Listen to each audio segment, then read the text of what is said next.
Good afternoon. We have another episode of Hooked on Mortgages with today's guest, Marcus Barrios with Barrios and Associates Realty. Thank you for coming on. Thank you. Um, just kind of just to start, like to get a little introduction. So just why don't you give us a little idea of where you're from? Are you from Miami or are you from? Well, I was born in New York City. Okay, I moved down here when I was 7. Transplant. Everybody from New York ends up in Miami. okay, So I just did it then, when I was 7. I got here 79. okay, And about 1984, we moved out here to West Kendall.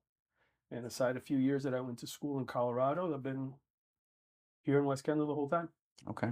Wait, did you go to school? You went to school down here? Yeah, I went to Miami Sunset Senior Okay, High you School went to, class in okay, 1990. we're Columbus boys, so No, you're part of that secret handshake yeah, society. something like that. You We guys- we yeah. can't tell you anything I about know a that. lot of people from Columbus, man. It's good. It's a good school. Oh yeah, it's great network. Mhm. And also just obviously before we get started, I always ask this question to everybody that's on the podcast. Mhm. I feel like there's a little bit of a war between, obviously once you get your coffee after lunch, it's either a croqueta or an empanada. Are Uh-huh. you on one specific side? Because I mean, I've been on arguments when it comes to it. I So think I'd go with the empanada. you're an Yeah, empanada? I think I'd go with the empanada from Argentina. My family's from Argentina. Okay, okay. So empanada there. Okay, perfect. All right, so I just, obviously like to dive into this. You said you came down in 1979. Uh, you know, when did you officially get started in the real estate business? Well, it depends how you look at it. Okay, All right. I went to Las Vegas, Nevada in 1998. I okay, got offered a job there as a property manager. I didn't know anything about real estate at all, nothing. I had worked in nightclubs and restaurants up until then. I didn't have a real estate license. I bartended back in the day too, so Yeah. So, but I met somebody who saw something in me and said, "Why don't you go out there? I got some properties that I need some help with. They're not doing too good, but I think you're going to be good at it." And I said, "All right, I'll give it a try." I was 26 years old. I wasn't doing much. I said, "Let's do it." I went out there. Job lasted 5 years. We went from one apartment complex of 214 units to 5 apartment complexes with 2,800 units. Big staff, big job, big budget. And it gave me the opportunity to really get into sales, in particular leasing. And not just leasing, but training people to become salespeople as well. And after 5 years, true story, my sister came out to visit me. And back then, people had those disposable cameras. Your camera wasn't on your phone. And we go out, we're having a good time. I was dating some girl. And she comes back, and all of a sudden, people start calling me, and they're like, "What the hell's going on with you out there, Marcus?" I'm like, "What are you talking about?" They're like, "Man, I got this picture of you. Wait till you see this." And a month later, I'm back home visiting, and there were pictures of us that night, and I'm wearing like a burgundy suit. You know, I got 2 earrings, I got a pinky ring, I got long hair. Think of like John Travolta from Pulp Fiction. okay. Okay. And I'm with this like showgirl who's like 6 inches taller than me. And I'm like, I looked at that picture and I realized, man, Vegas is getting a hold of me, and Mhm. and I knew I always wanted to get married. I always knew I wanted to have kids and start a family. I knew eventually I was going to want to get more involved in real estate, like on the brokerage side. So I said, if there's a time to leave, it's now. So it was 2002, early 2002. I came back to Miami, got my real estate license, met a nice girl. There you go. So Okay. 2002 is when I got licensed in Florida. Okay. So 2002, you started down here. So obviously, kind of starting clean slate, I would say to a degree. I know you do have some family here, but starting off in the real estate industry, what was the biggest challenges that you faced starting off, and I guess how did you kind of overcome those? Well, I think my early experiences with real estate are probably very uh, usual, common. You get your real estate license, and while you're in school, you really get your license with this feeling like I'm going to do great. Real estate's going to be my thing, and you feel really empowered. And then you go to an office, and they hire you, and you come and you sit down, and then you realize that you don't know what to do. You're like, how do I make money? Like, I Yes. mean, nobody's walking in the door asking me to show them a house. Yeah, it's definitely the same. So you kind of got to figure out how to make the phone ring, how to make appointments happen, and that's the thing that they don't teach you Yeah. in real estate school. I don't teach you in school. Yeah. So So that was my early experience, and that's actually what led to my first like aha moment. Because like everybody in my first year, I struggled a lot.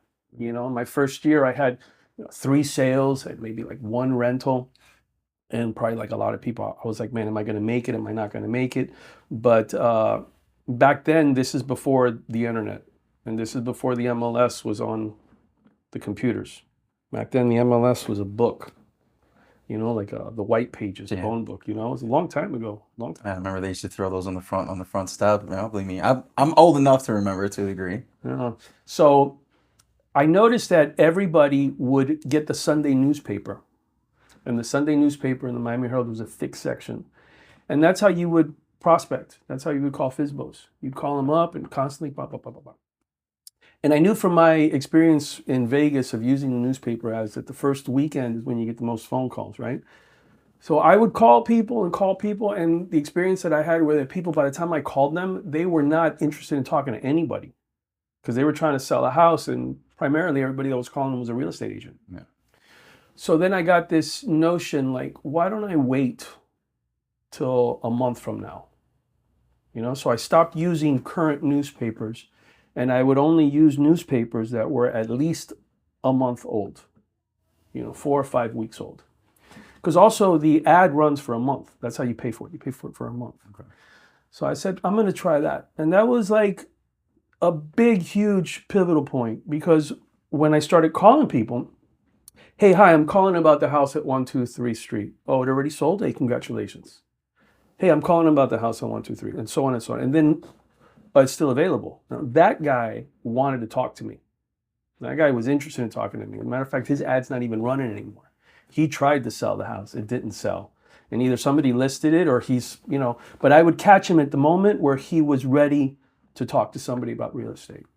And I realized that that's how I wanted to model my real estate business, is that instead of focusing on a lot of like hardcore prospecting where I'm cold calling, I would instead try to devote my resources in developing strategies and systems where people would want to talk to me about real estate. I would rather have one conversation a day with somebody that knows who I am and knows what I do and wants to talk to me than 50 conversations a day with people that haven't asked me to talk to them. And it's been a big difference, because I think burnout is a big thing in this business. All right. And people fizzle out because I think for the most part, they get involved in activities that they don't like doing, and we get repetitive in what we do in real estate. So I've always focused on that. So that was kind of a moment for me where I realized that, hey, I got to think out of the box, and I want to only do the things that I like doing, because that's my only shot at getting good at it, and my only shot at lasting 20, 30 years in a business that's really unforgiving. Yeah, that's very true. Mm-hmm. Yeah, man. I know we kind of talked previously as well. Obviously, that's kind of one big aha moment. We kind of talked a little bit about the condo conversions, because I know that was a big thing back in the day. I know you had some experience previously, so why don't you give a little bit of insight on that one? Well, the condo conversion was, it's just the typical Miami market, or just real estate. There are just a few moments in real estate over the last 23 years that I've been involved with it, that kind of really give you a quick view of, life in real estate. And that's because that market was it was created.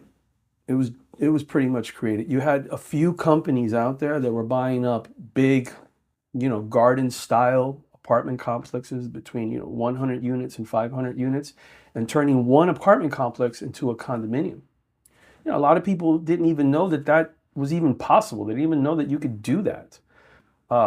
I did get involved in that. I was a real estate agent. That was back in 2004, 2005 is when that really started to kick in. And I was here in Kendall, and I was hustling. Sometimes I would do well, sometimes I wouldn't do well. And I started to see all these signs saying condo for sale, condo for sale, condo for sale. And I remember one day I came home and I told my wife, I said, you know what? I think I'm going to go into the office of this condominium place, the clubhouse, and I'm just going to walk in there, and I'm just going to keep talking till somebody offers me a job.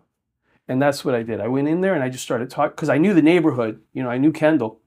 from growing up here my whole life and being a realtor active for 2 years, I just kept talking and kept talking and kept talking and kept talking and kept talking. 2 hours pass, and the manager comes out of the office. She says, "Hey, you interested in a job?" And I was like, "Yeah, I would think about a job. I'm trying to play it off."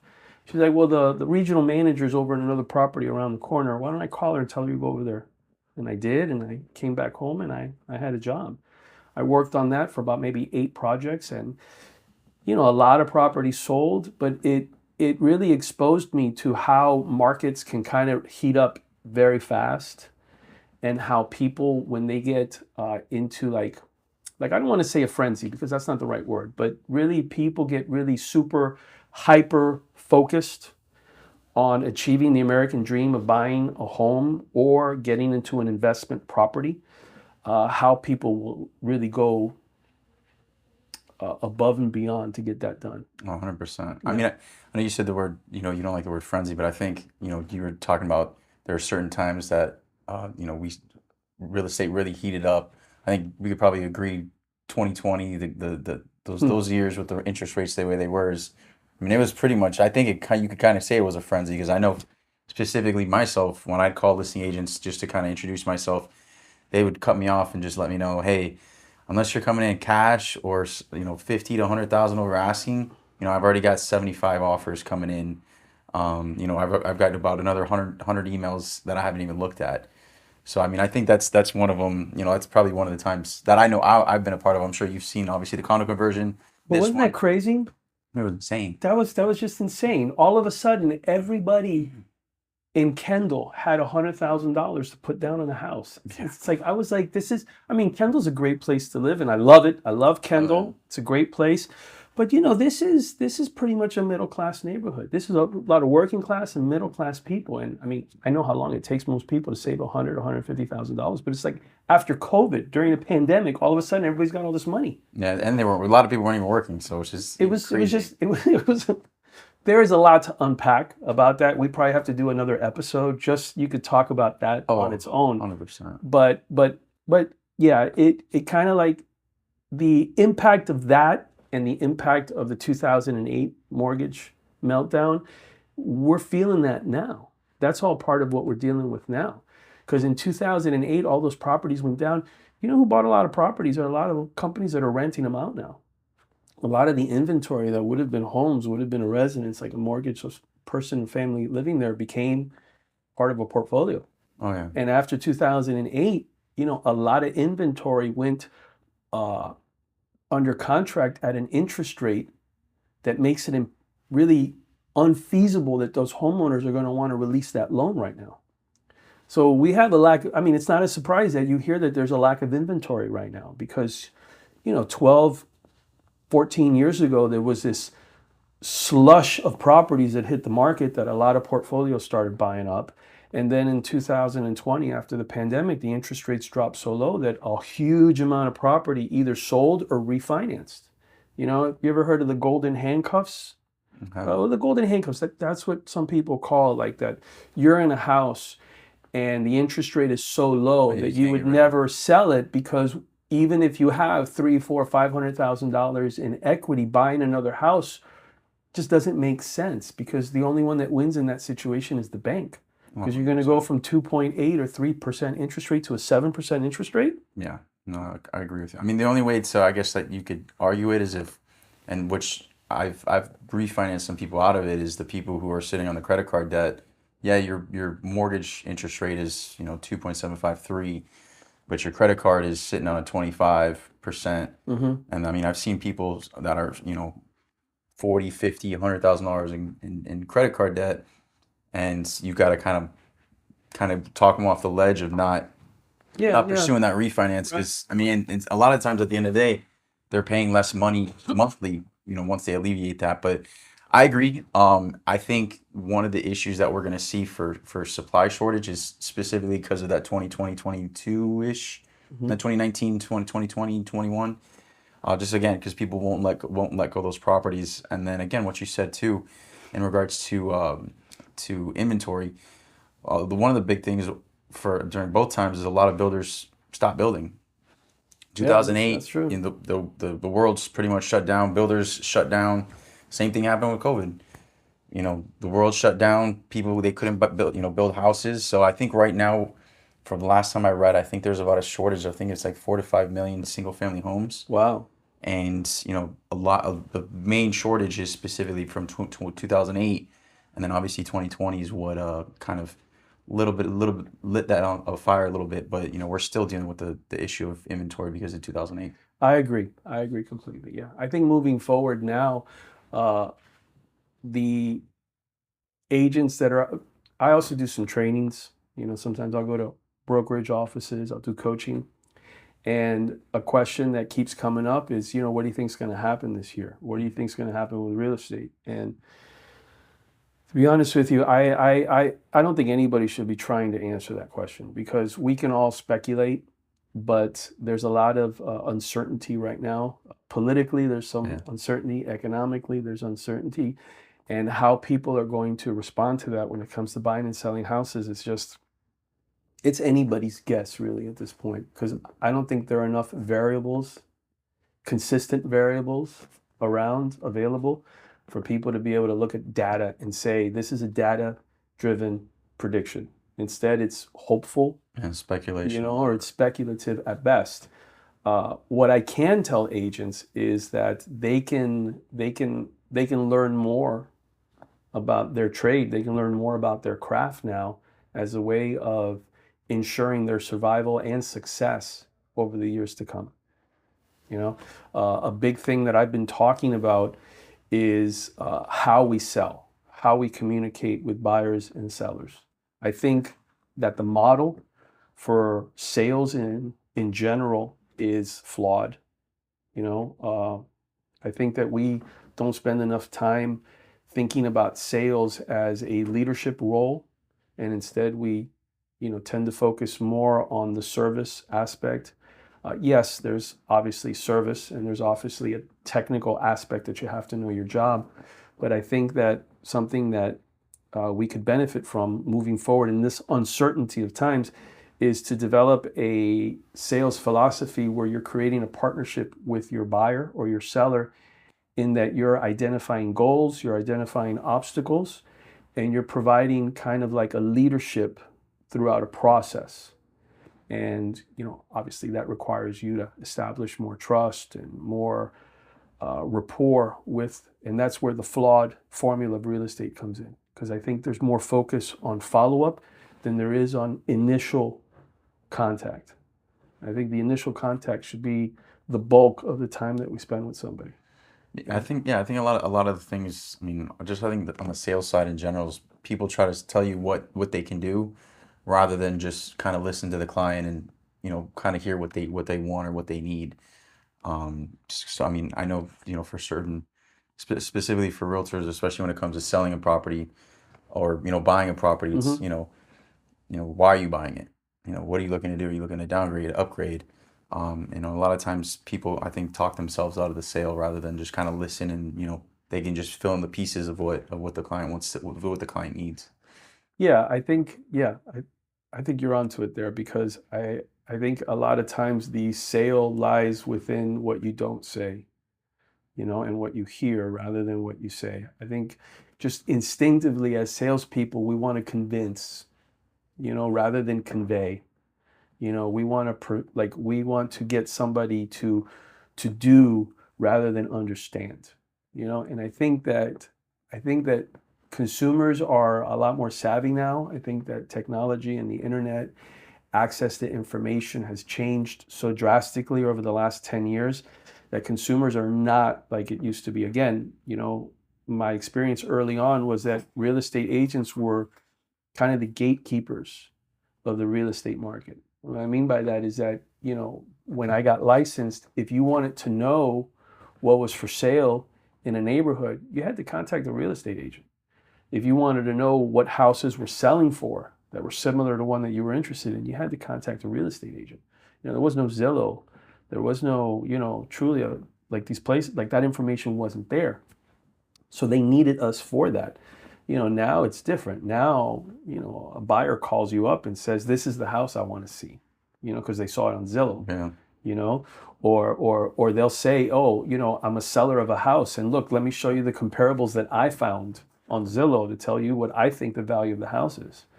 So that diminishes our role of initial data presenters, and rather we're more like process oriented agents, you know, and that's where I think that the leadership kind of training and mindset needs to come in. Yeah, I mean, I think part of it too is the word I like to say is, instead of a MLO or a loan officer on my end. Obviously, it's a real estate agent for you. I like to use the word consultant, because for us, it's not just one. I mean, there's obviously multiple products, but for us, it's a long-term relationship goal, and we look out for the client initially, trying to save them as much money up front, best interest rate, but also try to find a property that fits them best.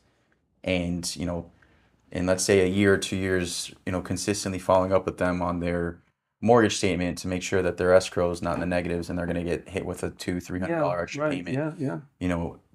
Kind of just finding a client that you're able to ask them how their family's doing. Obviously, they refer you their family members, but again, a lot of it's just is it a good time to refinance? This is why it's to refinance, and you can show them the doc or the numbers, again, the data numbers, as to why it may make sense to refinance now versus, or to wait 6 months or wait a year, or, if they want to transition that property from a primary home into an investment property, and, they want to upgrade, or they want to downgrade, or they want to move, or they want to add on to the property. So Right. I definitely think that, the way I look at it, especially when it comes to sales, is it's not being as a salesman, but it's being more as a consultant. And I think it works on both sides, on the mortgage and obviously the real estate side as well. Yeah. Especially, like in your business. I mean, how do you survive if you're just going to talk about rates, or you're just going to talk about products? Because now, I mean, it happens a lot. I'll bring my buyer to a qualified lender like you, and you answer all their questions. You talk to them about the kind of products that seem like a good fit for them, and you educate them, and you send them data to let them know what you can offer them. And then at 1 o'clock in the morning, they're on the internet. Yeah. And they get some site that says, tell me what you're looking for. And they're like, I'll give you, 0% interest rate or whatever, like some craziness. And then they're calling me in the morning going, hey, how come I'm getting these offers here for this? And I'm like, well, what are they offering you? And they're like, well, I don't know. They're just offering me this interest rate. That's all I know. And I'm like, well, there you go. I mean, it's what you're saying is absolutely correct, in that, the relationship that you have with the customer now is that much more important, because there's so much noise out there. There's so much data. There's so much information that people are still like triggered by that low price, or they're triggered by that special offer. They're triggered by that. So to help them do what's in their best interest, they have to know you well enough to trust you. And they have to know you're doing right by them. Yeah. This is kind of a looming question, but this is for right now, for someone looking to sell or buy a property. What would be your advice? I know we talked about obviously a lot of uncertainty, but what would be your advice for someone who's interested or thinking about buying a home, or selling their current property? Those are two really different conversations. Okay. Really, really different conversations, because when I'm working with a buyer, my interest is getting them the best deal possible. When I'm working with a seller, it's to get them the best deal possible. And oftentimes a seller and a buyer's interests are conflicting, right? So with a buyer, what I really focus on right now are properties that have sat on the market. And I go, we're going to disregard anything that's less than 30 days. Anything above 60 days is magic for me, especially if they haven't had a price decrease yet. Because if they haven't had a price decrease yet, they're thinking about doing a price decrease. And after 60 days, property's been on the market for a while now. There's a very good chance that nobody's been calling. They haven't had a show. Their realtor's probably been talking to them about a price reduction, telling them we got to do something. They might call it, a price improvement or whatever they call it, right? But bottom line is that they need to drop the price.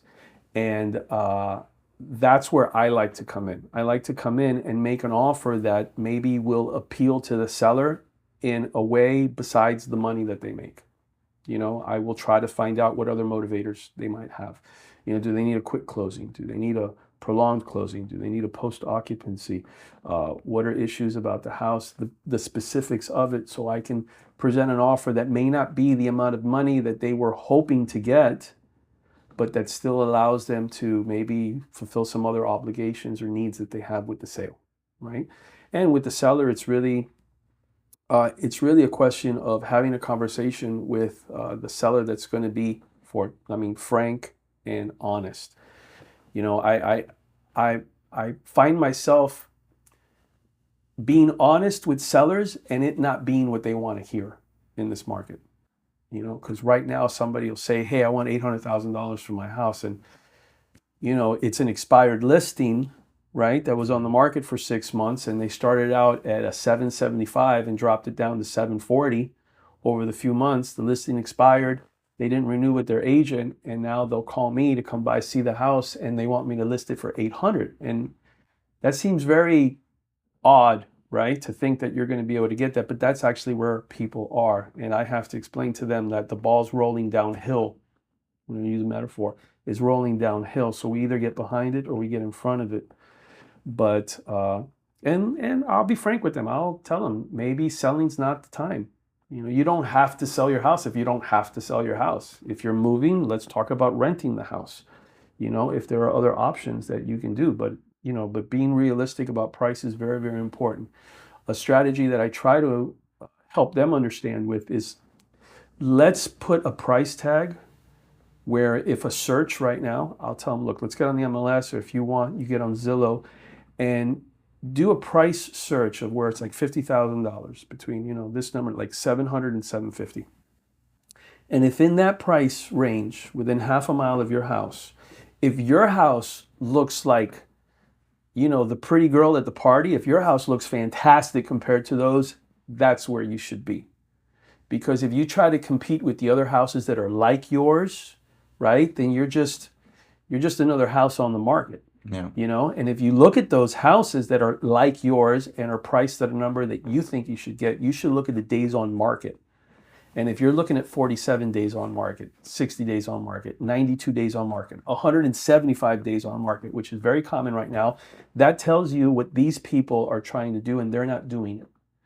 So for you to be successful in a sale, if you really want to sell, then you have to think about what kind of deal you're offering the buyer. And if those numbers work for you, if those terms work for you, then you're a seller. And if they don't and you can't do it, then you're not a seller.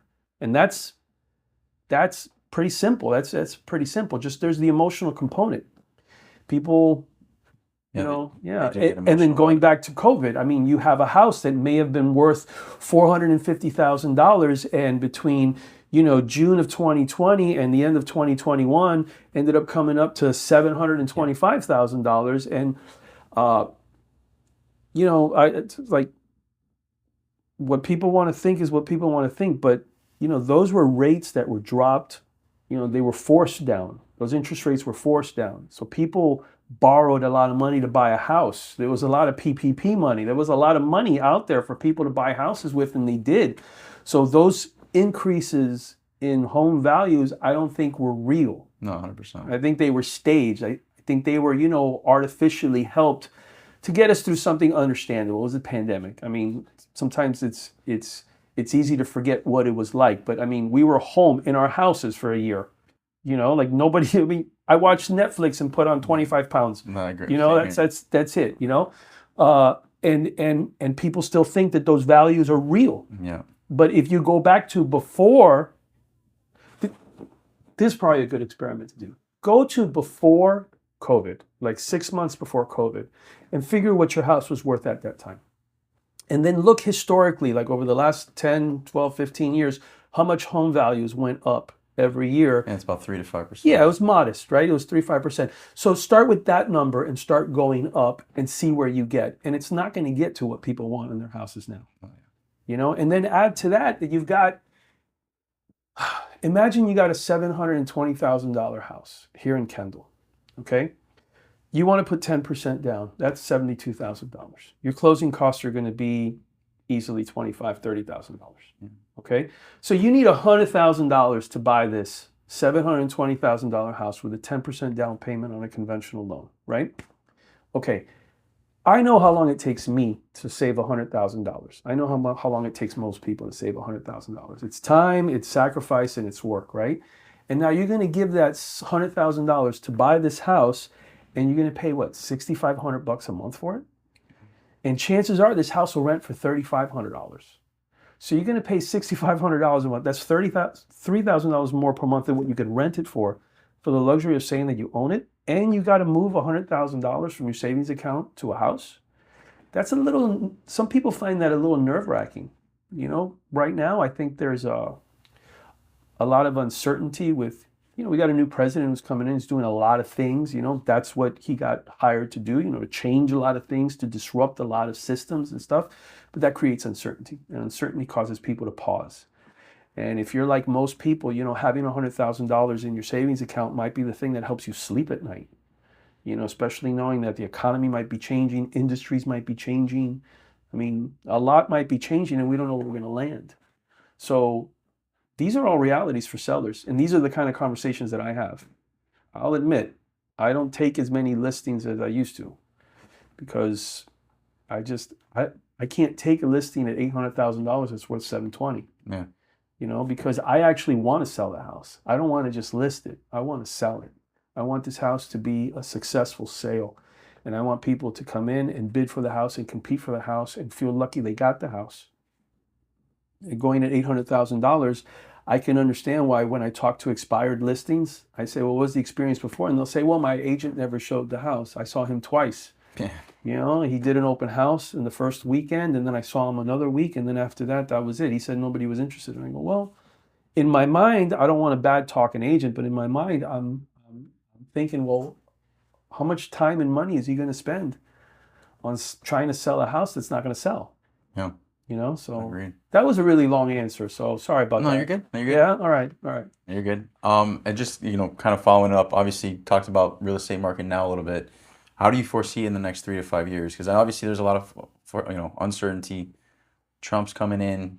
I think that we should start to see, on my personal view, I think we should start to see rates come a little bit lower with, new policies coming in. And, like you were talking about earlier, we have actual real information, real data to go off of versus kind of the speculation of what could happen. So just coming up in these, next 3 to 5 years, how do you see the market? Well, I mean, I want Trump's presidency to be successful. That is, I think his policies, like the things that he says that he wants to do, if he's able to do them and those things work, I think it's going to be beneficial. I'm in real estate, and when he first got elected, I said, hey, we literally have a real estate broker in the White House. I thought about that. How bad can that be, right? But I'm hopeful. I'm not sure he's going to be able to get everything done. And I also know that, like sometimes things get said and then what gets done can be very different, and that's just the reality in any political dialogue that you have, right? But what I think is going to happen is that America is going to be okay. I think we are resilient. I think we are a strong economy. I think that ultimately owning a home is always going to be part of the American dream, and people will fight for that. And as long as that's what people want and what people are willing to fight for, then the forces behind that, legislation, finance, market conditions will find a way. I always remember like that guy in Jurassic Park, Jeff Goldblum, when he's like, life always finds a way. Yeah. It will forge, it will struggle, it will break through, it will survive, and I think the real estate market's like that too, that one way or another, the market and the professionals working within it and the people looking to buy and sell properties, we're going to find a way. It's going to take a while to muddle through all of it, but we'll find a way. I think I agree with you. I think within the next maybe 18 months, we might see enough of a reduction in inflation and stability to where the Fed feels comfortable in dropping rates to where, the markets respond to that and buyers return. But we still need inventory. Yeah, agreed. We still need people to want to sell their houses when they're at 3% interest rate. And we still need people to be willing to pay these amounts of money per month. Because you can buy a house for $800,000, but really what you're doing is you're making a monthly payment. Yeah. Exactly. So people have to be okay with that. So we'll see. And then just, kind of one thing, obviously, kind of a big factor we talked about a little bit is, technology, AI. How do you foresee, or do you foresee any big changes with AI in technology just in the real estate market? obviously things are changing constantly. So I'll just, kind of see what your point of view is on that. Yeah, well, I mean, AI has a potential to uh, remove a lot of responsibilities off of some realtors' plates, right? And it's also going to help other agents improve in areas that maybe they struggle in. The part I think that a lot of agents struggle with is like, it's like now, it's when they get in front of a camera, or when they get into a presentation situation, right? And AI obviously is going to help with that. I mean, I got on this AI thing and I gave it a picture of me and I said, hey, create a video of me talking about selling this house. And man, in like 7 seconds, it had me like on the screen talking about this house. And man, I looked great. I sounded great. I was like, this is fantastic. If I didn't know it was me, I'd be like, that's me, you know? So I think on that side, it's going to help a lot of agents, right? To improve, because we're very like visually market driven. We do a lot of, I mean, we're one of the few industries that use our face on our, I mean, I got bus benches around town with my face on it, right? A lot of people put their face on a business card and all their ads have a picture of themselves. They all do that pose, Yeah. right? So, I mean, so that's going to help because the AI image is going to be cleaner. And if it's speaking on behalf and using the words that the realtor would use, that's going to help. Also with a lot of data information, maybe CMAs are going to become very easy to do. I mean, we may come like 10 years from now, you may find agents who don't know how to do a CMA because it's just so obvious that an AI is going to do it for you and do it better and faster. Also projections on mortgages, factors that we take a long time to factor, to kind of like break down and look at. AI is going to do that really quick. I mean, if my job involved an Excel spreadsheet at all, I'd be nervous about having a job in the next few years. Yeah, I agree with that. So. Okay, and then I mean, obviously, a couple of last questions I always like to ask. You've had a pretty successful real estate career. Yeah. You know, Yeah. what would you consider, I guess, just off the top of your head, a success story that you've had that's kind of always stuck around, or always comes to mind whenever, I guess what would come to mind first if I were to ask you? When I was 12 years old, I had my first aha moment that without knowing it, I learned the fundamental of sales, which is, don't tell me, sell me. Okay. We moved to Kendall and my dad had a pressure cleaner, right?